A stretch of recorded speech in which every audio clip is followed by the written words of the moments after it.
بنگلہ دیش کے دورے میں جس چیز کو میں نے بڑی اہمیت سے نوٹ کیا وہ ہے مدارس، اور میں اس نتیجے پر پہنچا کہ بنگلہ دیش کی روح مدارس ہیں،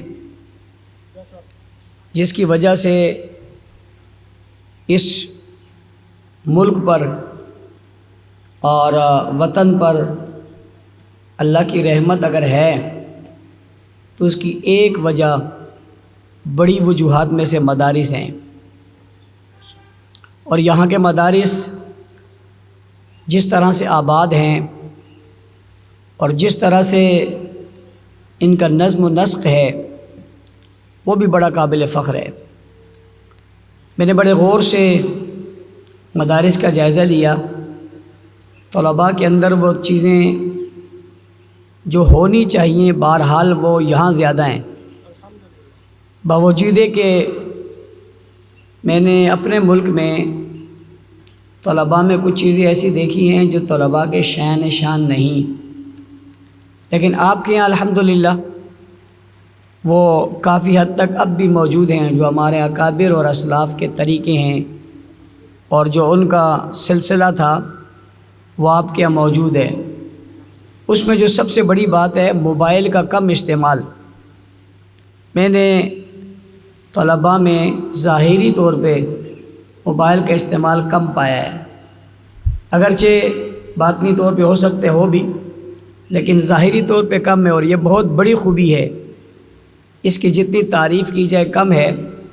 جہاں اور بہت سارے فتنے ہیں، ان فتنوں میں سے ایک بہت بڑا فتنہ موبائل بھی ہے، اور یہ موبائل دجالی فتنہ ہے، اور یہ انسان کے وقت کو ایسے تباہ کرتا ہے کہ اس کا بندہ سوچ بھی نہیں سکتا کہ وقت کیسے تباہ ہو رہا ہے۔ صرف وقت تباہ نہیں ہو رہا، علمی صلاحیتیں بھی تباہ ہو رہی ہیں، اور علمی صلاحیتوں کے تباہ ہونے کے ساتھ ساتھ اعمال بھی تباہ ہو رہے ہیں، اور یہ تباہ کاری کی وجہ یہی ہے۔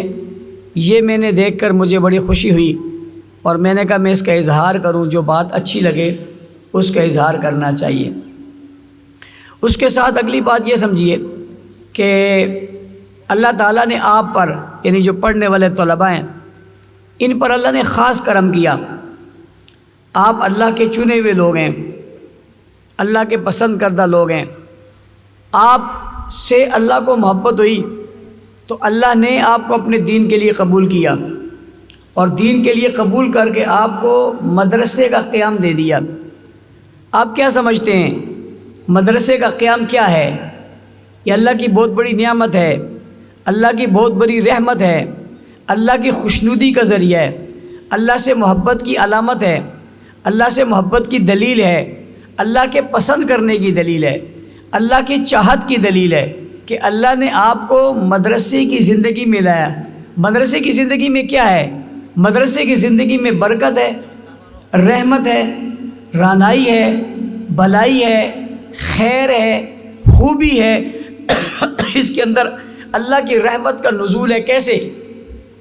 قرآن کریم کی صورت میں۔ جو قرآن کریم آپ کے پاس ہے، کبھی آپ غور کرو یہ قرآن پاک کہاں سے آیا؟ اگر آپ غور کریں گے تو آپ کو پتہ چلے گا کہ قرآن پاک تو آسمانوں سے آیا، اور یہ لوح محفوظ میں موجود ہے، لوح محفوظ میں موجود ہے، اور لوح محفوظ سے یہ قرآن کریم ہم تک آیا، اور جناب نبی علیہ السلام تک آیا، اور پھر واسطوں کے ذریعے، اور واسطے کے ساتھ ساتھ یہ ہم تک پہنچا۔ یہ ایسے نہیں ہے کہ ایک آدمی نے کتاب لکھ دی اور وہ کسی مارکیٹ میں چھپ گئی، اور چھپ کر جو ہے وہ اس کتاب کو جو چاہتا ہے لے لیتا ہے اور جو چاہتا ہے اسی وصول کرتا ہے۔ ایسا نہیں ہے۔ یہ کتاب ایک تسلسل کے ساتھ آئی، اور ایک ربط کے ساتھ آئی، اور ایک نسبت کے ساتھ آئی، اور یہ اتنی گہری نسبت ہے جس کی کوئی انتہا نہیں ہے۔ میں نے گزشتہ دنوں بھی ایک مدرسے کے پروگرام میں مثال دی، علماء کرام بیٹھے ہیں، ان کی موجودگی میں یہ مثال اس لیے دینے لگا ہوں کہ اگر غلط ہوگی تو میری یہ اصلاح کر دیں گے، اور میں ان کا شکریہ ادا کر دوں گا کہ مدرسہ میں جب طالب علم پہلے دن آتا ہے تو پہلے دن آ کر مدرسہ میں جب بسم اللہ الرحمن الرحیم پڑھتا ہے تو اس پہلے دن کی اس نسبت نے اس کو زمین سے آسمان پر اٹھا لینا ہوتا ہے. پہلے دن کی نسبت، پہلے دن کی نسبت ہے. صرف اس نے بسم اللہ پڑھی ہے، پہلے دن آیا، استاذ نے پڑھایا اور اس نے پڑھ لی تو اس کی ایک نسبت جڑ گئی. نسبت اتنی جڑی کہ یہ اس لائن میں چلا گیا جس سے براہ راست یہ اوپر آسمانوں پر چلا گیا. آسمان پر چلا گیا، یہ کون سی بات ہوگی؟ ایسے کون سے پر اس کو لگ گئے؟ ایسا کون سا ہیلی کاپٹر اور جہاز بن گیا؟ کون سا جنگی جہاز بنا کہ جو سب جہازوں کو کراس کرتا ہوا وہ تو آسمان کے نیچے نیچے ہیں، یہ آسمان سے اوپر چلا گیا؟ وہ کیا ہے؟ وہ نسبت قرآن کی ہے. پھر قرآن کی نسبت سے کیا ہوا اس کو سمجھنا. قرآن پاک اللہ نے نازل کیا، فرمایا تنزیل من رب العالمین، تنزیل من رب العالمین. اس کا نازل کرنے والا اللہ ہے. نزل بہ روح الامین، اللہ تعالیٰ نے اوپر سے پھینک نہیں دیا. سب سے بڑے فرشتے، سب سے معظم فرشتے، سب فرشتوں کے سردار جبرائیل کو بلایا اور اس کے حوالے کیا، لکھا ہوا نہیں کیا. نزل بہ روح الامین، جبرائیل امین نے اللہ پاک سے وہ کلام پاک لیا اور سیدھے آئے اور جناب محمد عربی صلی اللہ علیہ وسلم کی خدمت میں پیش کیا. آپ جانتے ہیں علماء اور طلباء بیٹھے ہیں، قرآن پاک اللہ کا کلام ہے، یہ بات سمجھنا. تورات کتاب اللہ ہے، زبور کتاب اللہ ہے، انجیل کتاب اللہ ہے. قرآن پاک صرف کتاب اللہ نہیں، کلام اللہ ہے. کتاب اللہ کے ساتھ ساتھ یہ کلام اللہ ہے، اللہ کا کلام ہے. اور خالق کا کلام، خالق کا کلام مخلوق نہیں ہے. خالق کا کلام مخلوق نہیں ہے، ساری مخلوقات سے برتر ہے، اس لیے کہ کلام خالق کا ہے، اللہ کا کہا ہوا کلام ہے. تو یہ کتاب اللہ بھی ہے اور کلام اللہ بھی ہے. اور کلام اللہ براہ راست کسی کے قلب پر آئے اور برداشت کر لے نہیں ہو سکتا. قرآن پاک نے نہیں کہا لو انزلنا ھذا القرآن علی جبل لرأیتہ خاشعا متصدعا من خشیۃ اللہ. اگر ہم اسے پہاڑوں پر نازل کرتے ہیں، کتنے بڑے بڑے پہاڑ ہیں، آپ نے پہاڑ بڑے دیکھے نہیں، آپ کے اندر چھوٹی چھوٹی پہاڑیاں ہیں. آپ افغانستان میں جائیں اتنے بڑے بڑے پہاڑ ہیں، آپ عرب میں جائیں اتنے بڑے بڑے پہاڑ ہیں، آپ چائنا کی طرف جائیں اتنے بڑے بڑے پہاڑ ہیں، اس میں اتنے بڑے بڑے پتھر ہیں، ان کے اندر چشمے ہیں، پہاڑوں کا اپنا ایک جہان ہے، ایک تسلسل ہے، او لمبے لمبے دور تک پہاڑ ہی پہاڑ ہیں. لو انزلنا ھذا القرآن، کون سا قرآن؟ وہ جو آپ کے پاس ہے. کون سا قرآن جو آپ کے سینے میں؟ کون سا قرآن جسے آپ پڑھتے ہیں؟ کون سا قرآن جس کی تعلیم آپ حاصل کرتے ہیں؟ کون سا قرآن جو میرے مدرسے کا نصاب ہے؟ کون سا قرآن جو میرے لیے ہدایت کا ذریعہ ہے؟ کون سا قرآن جو میرے 7 سال 5 سال اور 10 سال کے بچے کے دل میں قلب میں رکھا ہوا ہے؟ وہ قرآن پاک جو میرے 10 سال کے بچے کے سینے میں رکھا ہوا ہے. لو انزلنا ھذا القرآن، یہ والا قرآن علی جبل، اگر پہاڑ پر اتار دیا جاتا، اللہ رأیتہ، آپ دیکھتے اس کو، خاشعا متصدعا من خشیۃ اللہ، وہ ریزہ ریزہ ہو جاتا، پہاڑ ریزہ ریزہ ہو جاتا. پہاڑ میں سکت نہیں ہے، زمین میں سکت نہیں ہے، آسمانوں میں سکت نہیں ہے، زمینوں میں سکت نہیں ہے. مبارک ہو مسلمانوں، حضور علیہ الصلوۃ والسلام کے ذریعے سے یہ سکت ہمارے بچوں کے قلب میں. اور ایک جملہ اور کہہ دوں، میں جس طبقے کے خلاف ہمیشہ میں نے زندگی بھر محنت کی، بہت سارے مسائل اٹھائے، میرے اوپر کوئی 10 سے 12 حملے ہو چکے ہیں، میرے ساتھ 8 سے زائد لوگ شہید ہو چکے ہیں، میں خود زخمی ہو چکا ہوں، مجھے گولی لگ چکی ہے، میں نے موت کو بڑے قریب سے دیکھا ہے. جس طبقے کے خلاف ہم نے محنت کی ہوئی ہے اور اس کفر کو جو وہ اسلام کے نام پر پھیلا رہا ہے، ہم برسر عام اس کا اظہار کرتے ہیں، تو ظاہر ہے ان کے پیچھے ایک ملک ہے، ان کے پیچھے عالمی قوتیں، وہ اپنا کوشش تو کریں گی. اور ان کی حالت یہ ہے کہ ان کے ہاں کوئی حافظ نہیں ہے۔ یہ نعمت ہے خدا کی، ہر ایرے غیرے نتھو خیرے کو نہیں ملتی، یہ اللہ کا فضل ہے آپ پر، اللہ کا کرم ہے آپ پر۔ آپ کو اللہ نے اس دولت سے نوازا، پہاڑ برداشت نہیں کر سکے، زمینیں برداشت نہیں کر سکی۔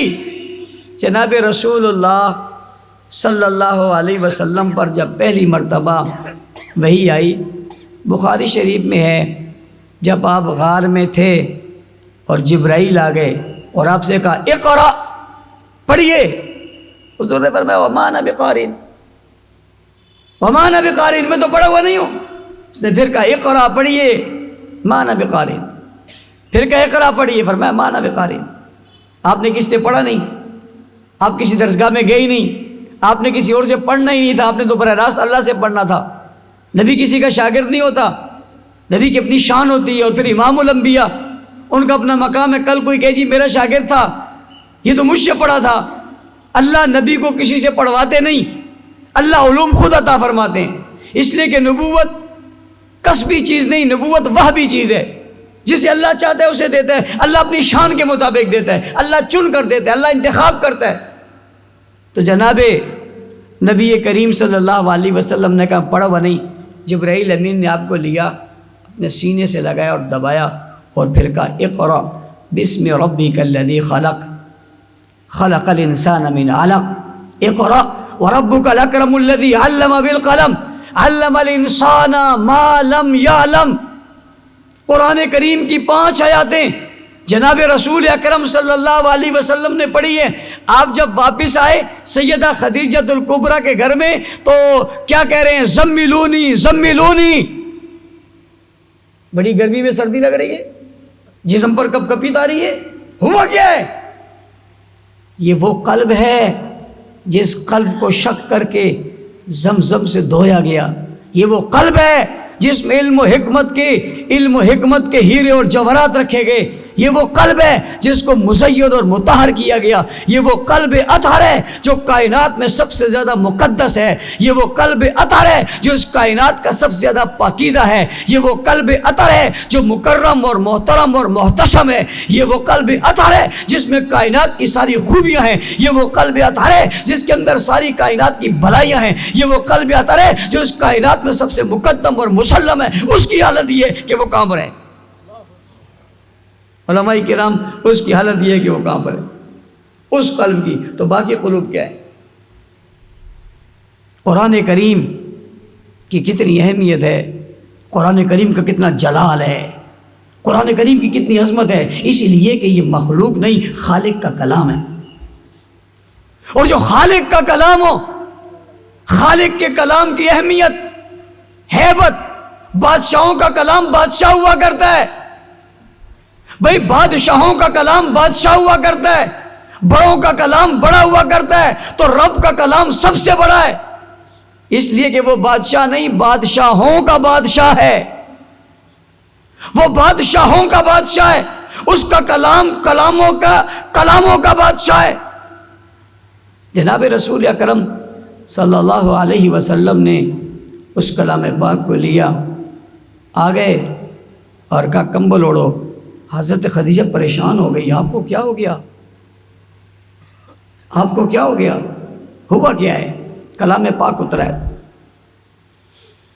آپ ابھی سوچ رہے ہوں گے، آپ میں سے بہت سارے لوگ اور طلباء جو میری بات سمجھ رہے ہیں وہ سوچ رہے ہوں گے کہ مولانا صاحب آپ نبی کے قلب کی بات کر رہے ہو، یہ تو ہمارے قلب میں پورا قرآن محفوظ ہے، آپ 5 آیاتوں کا ذکر کر رہے ہو، ہمارے قلب میں تو پورا قرآن موجود ہے، آپ کہتے ہو پہاڑوں نے اسے برداشت نہیں کیا، ہمارے تو بچوں کے دلوں میں، ہم تو روزانہ اسے پڑھتے ہیں، ہمارے تو گھر میں رکھا ہوا ہے، ہم تو ہر نماز میں اس کی تلاوت کرتے ہیں، ہمارا حافظ تو کھڑا ہو کے تراویح میں پورا قرآن سناتا ہے، آپ کہتے ہو نبی کا قلب تھا اور اس قلب نے اسے برداشت کیا، کوئی اور برداشت نہیں کر سکتا، یہ کیسے ہے؟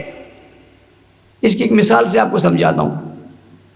جہاں بجلی بنتی ہے اس کو پاور ہاؤس کہتے ہیں، اس کو پاور ہاؤس کہتے ہیں، وہاں بجلی بنتی ہے۔ اگر آپ اپنے مدرسے کی لائن ڈائریکٹ پاور ہاؤس سے لگائیں اور پنکھا چلائیں جل جائے گا، اے سی چلائیں جل جائے گا، اسپیکر چلائیں جل جائے گا، آپ فریج چلائیں جل جائے گا، مشین چلائیں جل جائے گی، موٹر چلائیں جل جائے گی۔ کیوں؟ اس میں یہ سکت ہی نہیں ہے پاور ہاؤس کی بجلی کو برداشت کر سکے، اس میں یہ سکت نہیں ہے کہ پاور ہاؤس کی بجلی کو برداشت کر سکے، نہیں سکت اس میں۔ کیا کرنا پڑے گا؟ پنکھا کیسے چلائیں، موٹر کیسے چلائیں، اس کو چھان چھان کر لائیں، اس کے وولٹیج کم کریں، ادھر کم ہوئے، ادھر اور کم ہوئے، ادھر اور کم ہوئے، 1100 وولٹیج 11,000 سے 1100 وولٹیج بھی آئے، اور اس کی مین تار جا رہی ہے۔ اگر آپ یہ کہیں آپ مدرسے کی بجلی اس کھمبے سے نہیں مین تار سے لگائیں گے تب بھی آپ کی بجلی کا سسٹم جل جائے گا، صرف ایک پنکھا نہیں جلے گا، آپ کی ساری وائرنگ جل جائے گی، ساری لگی ہوئی تاریں جل جائیں گی، آپ کو دوبارہ سے وائرنگ کرانی پڑے گی۔ کیوں؟ آپ نے ہاتھ غلط جگہ ڈال دیا، یہ آپ کی صلاحیت، آپ کی استعداد اور آپ کی قوت سے زیادہ ہے، آپ کے لیے اس کو ایک تار دی گئی ہے، اس تار سے آپ لے لیں۔ براہ راست اللہ کا کلام کوئی نہیں لے سکتا تھا، وہ حضور نے لیا، ان کے قلب اطہر کو اللہ نے بنایا، اس لیے اس طرز پہ بنایا، اتنی خوبیوں سے مزین کیا۔ اللہ کے کلام کو کوئی اور لے نہیں سکتا تھا، اور رسول اللہ کے چہرے کو کوئی اور دیکھ نہیں سکتا تھا۔ میں نے اپنی تمہیدی گفتگو کا رخ اپنے عنوان کی طرف پھیر دیا غیر محسوس طریقے سے، میں نے اس کا رخ، میرے پاس بہت بڑے خطیب بیٹھے ہیں، ان کی موجودگی میں میرے ساتھ جیسا طالب علم کیا گفتگو کرے گا، لیکن بہرحال ان حضرات کی دعاؤں کی وجہ سے، ورنہ اندر سے دیکھیں تو ہمارا اندر ایسے خالی ہے جیسے اندر سے ڈول خالی ہوتے، کچھ بھی نہیں ہے، باہر سے بجاتے رہو ڈاؤن ڈاؤن، اندر کچھ بھی نہیں۔ اللہ تعالیٰ ہمارے اندر کو ٹھیک کر دے، اندر کو ٹھیک کر دے، ظاہر کے ساتھ باطن ٹھیک ہو جائے۔ اگر باطن ٹھیک نہیں ہے تو ظاہر کچھ بھی نہیں ہے، ظاہر ہے ہی کچھ نہیں۔ براہ راست اللہ کے کلام کو کوئی نہیں لے سکتا، اور براہ راست رسول اللہ کے چہرے کو بھی کوئی نہیں دیکھ سکتا۔ آپ کہیں گے جی براہ راست کلام کو حضور نے لے لیا اور براہ راست رسول اللہ کو تو صحابہ نے دیکھ لیا۔ جی ہاں، کچھ تاریں وہ ہیں نا جو پاور ہاؤس سے آ رہی ہیں، وہ بھی تو تاریں ہیں، جو آپ کے یہاں لگی ہیں وہ بھی تو تاریں ہیں، لیکن آپ کی تار کو وہاں لگا دیں چل جائے گی؟ جل جائے گی۔ آپ کی تار کو وہاں لگا دیں نہیں لگ سکتی، وہ تار وہی ہیں، وہ تار وہی ہیں جنہوں نے رسول اللہ کو براہ راست ان کے حسن کو دیکھ لیا۔ کیا سمجھتے ہیں؟ جسے اللہ نے اپنی قدرت سے سب سے حسین بنایا ہو، ایسی کون سی آنکھ ہے جو اٹھا کر پورا اسے دیکھ لے، اور صرف دیکھے نہ پھر اسے محفوظ کر لے، صرف محفوظ نہ کرے اسے کی پوری زندگی نوٹ کر لے، صرف نوٹ نہ کرے، اس کا نقشہ بن جائے، اس کی تصویر بن جائے، اس کا تصور بن جائے، اس جیسا بن گئے، اس کی مثل بن جائے، اس کے کردار کو اپنا لے، اس کے گفتار کو اپنا لے، اس کے اخلاق کو اپنا لے، اس کے طریقے کو اپنا لے، اس کی وجاہت کو اپنا لے، اس کے علم کو اپنا لے، اس کا اپنا عمل کو اپنا لے، اس کی رات لے لے، اس کا دن لے لے، اس کی صبح لے لے، اس کی شام لے لے، اس کی زندگی کے اصول لے لے، اس کے بولنے کا طریقہ، اٹھنے کا طریقہ، کھانے کا طریقہ، پینے کا طریقہ، سونے کا طریقہ، بولنے کا طریقہ، نظام کا طریقہ، حکومت کا طریقہ، جناب ادب کا طریقہ، اخلاق کا طریقہ، سارے ہی حاصل کر لیں، ہو نہیں سکتا، کوئی اور کر نہیں سکتا۔ کون کرے گا؟ حضور علیہ السلام نے فرمایا ان اللہ اختارنی، اللہ نے مجھے چنا کائنات میں، ان اللہ اختارنی، اللہ نے مجھے چنا کائنات میں، اللہ نے مجھے چنا۔ سارے نبیوں میں حضور ہیں، اور سارے نبیوں سے اعلیٰ حضور ہیں، اور ساری کائنات سے برتر حضور ہیں، اور ساری کائنات سے بالا ہمارے نبی ہیں، اور ساری کائنات سے مقدم مقدس محترم محتشم ہمارے نبی ہیں، برتر بالا اعلیٰ عرفہ کامل اکمل ہمارے نبی ہیں، ساری کائنات میں سب سے مقدس ترین ہستی ہیں۔ لا یمکن الثناء کما کان حق بعد از خدا، بزرگ تو ہی قصہ مختصر۔ نعرہ تکبیر، شان رسول زندہ باد، شان رسول زندہ باد۔ لا یمکن الثناء کما کان حق، وہ حق ہی نہیں ادا کر سکتا جس طرح آپ ہیں۔ بس عاجز ہو کر ہم کہتے ہیں بعد از خدا بزرگ تو ہی قصہ مختصر، اللہ کے بعد سب سے بڑا درجہ آپ کا ہے، آپ کے جس کا درجہ سب سے بڑا اللہ کے بعد ہے۔ او بھائی وہ آنکھیں کہاں سے لائیں جو اس چہرے کا دیدار کر سکیں؟ وہ وہی تھی وختار علی اصحابی، اللہ نے حضور کو بھی چنا، حضور کے دیکھنے والوں کو بھی چنا، حضور کے شاگردوں کو بھی چنا، حضور کے ساتھیوں کو بھی چنا، حضور کے ساتھ والوں کو بھی چنا، جی ہاں ان کی ازواج کو چنا، ان کی بنات کو چنا، ان کی اولاد کو چنا، ان کے خاندان کو چنا، اور رسول اللہ کو مصطفیٰ کہتے ہیں، اور مصطفیٰ کا معنی چنا ہوا ہے، اور المصطفیٰ کہتے ہیں، المصطفیٰ کا معنی جس کے لیے سب کچھ چنا ہوا ہے، ساری کائنات کے لیے حضور چنے ہوئے ہیں، اور ساری کائنات حضور کے لیے چنی ہوئی ہے، پسند کی ہے، انتخاب کی ہے۔ جو علاقہ سب سے مقدم تھا وہ آپ کے لیے بیت اللہ، کائنات میں پوری دنیا میں اس سے زیادہ مقدس جگہ کوئی نہیں، اسے بیت اللہ کہتے ہیں، اور اس کے بعد مسجد نبوی سے زیادہ اہم جگہ کوئی نہیں۔ اب علماء کرام یہاں پر تھوڑا سا اختلاف کرتے ہیں، کچھ کہتے ہیں بیت اللہ کی اہمیت زیادہ ہے، اور کچھ کہتے ہیں مسجد نبوی کی اہمیت زیادہ ہے۔ آپ پتہ نہیں کیا کہتے ہو، میں اس پر ایک بڑی خوبصورت بات کہنے لگا ہوں۔